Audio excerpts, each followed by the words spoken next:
And I want to take you back to the game at Pittsburgh. You were on the call for NFL Network. Little did we know that would be Derek Carr's last game as a Raider. Wow. I'm kind of interested, in the prep for the game, getting to talk to the players, getting to talk to the coaches. Did you get a sense that this was a must-win situation for him, and that if they ended up losing this, that he would be out? Absolutely not. Absolutely not. Everybody talked about the great tradition. Derek Carr was exceptional on talking about the great tradition in that game and what that game meant and how interesting it is that it's remembered different ways by both teams. You know what I mean? It's a foul. It's illegal. It's cheating with the Raiders because that ball was an illegal pass, illegal ball for him to catch. But that's not the way with the Steelers. It's amazing. It's amazing that I was amazed that they cut him or released him or sat him down, I should say, with an intent to move him after that game. No way you thought that was going to happen. And look, the one thing I want to know is because especially after they brought his boy over to play wide receiver. Like how did you use him to get Devontae? So they said, we're going to keep you one more year, see if you can hook up with Devontae. If you can't, we're going to find him a new woman. We're going to get rid of you and find him a new woman. That blows my mind. And we're going to talk about that new woman, that future quarterback for the Raiders. But one thing I do want to ask you is, you talk about Devontae, you talk about the new coaching staff. Josh McDaniels, obviously offensive-minded. Josh Jacobs worked his ass off this year, ended up winning the rushing title. With all these pieces, and yes, I know there were injuries on this team, but it's football. It happens to every team.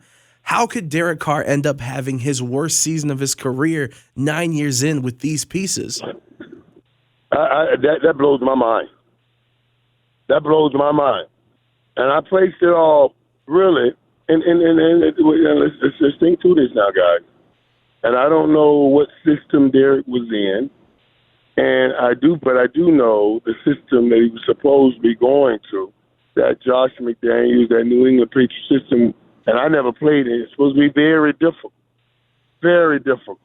I remember hearing about Ocho Cinco having problems picking it up.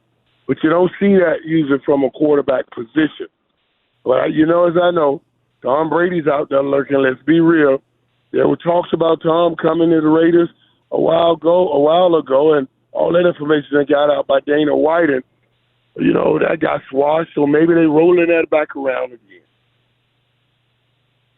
And yeah, that's honestly what I think is the main thing. And obviously, you got Aaron Rodgers again with rumors of what he wants to do and talking about I might be retired, or well, hey, Packers probably don't want to pay me, so I might have to be traded. They got a top 10 pick for the Raiders. You got Jimmy G out there, but a lot of people are focusing on going all in for Tom Brady, who declined this season, and rightfully so. He's 46 years old. So my question to you, Playmaker, is should the Raiders go all in on trying to bring Brady here to Vegas?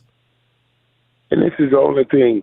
The only way I would bring Brady to Vegas is if he's going to run that offense that he won 7 Super Bowls there. You know what I'm saying? That's it. And it's an offense where it's more about the quarterback's decisions as opposed to the quarterback's arm strength. Tom always played the game inside out. The Gronks, Wes Welkers, my boy, the Julian Edelman, they sustained Tom.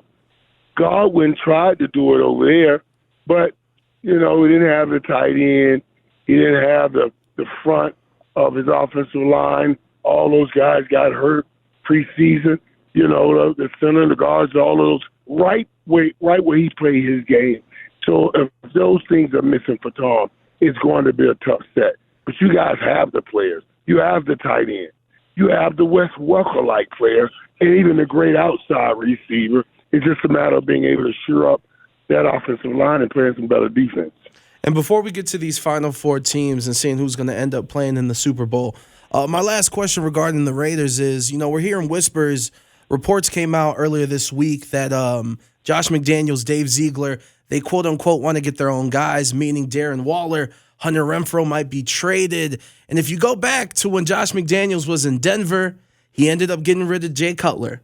He's already done that with the quarterback here with the Raiders. He ended up getting rid of Brandon Marshall. It seems like some of these things are repeating themselves. So my question to you is, should Raider Nation be concerned about Josh McDaniels heading into year 2 for him as head coach of the Raiders?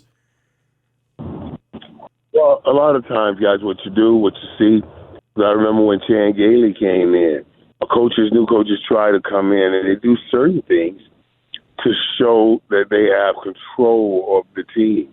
You're getting rid of a player that you know can still play, meant a lot, but everybody's gravitating towards him and you want that control. Basically, I was told that, hey, we believe you got too much of a grip on the team, and we want to try to loosen that grip. I was like, what? So we're gonna play you, but we're gonna try to rest you for the end of later in the season. I said, what does that mean? Okay, whatever. And we went through it. I told Coach, Coach, I'll try it. If it doesn't work, just know you and I both gonna be looking for a job. Obviously, I got hurt. I got hurt that year with my neck, and I was out of that job. And because I got hurt, and he didn't have the receiver, he got kicked out of his job, and I was absolutely right. We were both looking for a new job the following season. Coaches try to do that, come in and take control. The reality is, man, you just got to endure that. And yes, Josh McDaniel may be still on that warpath.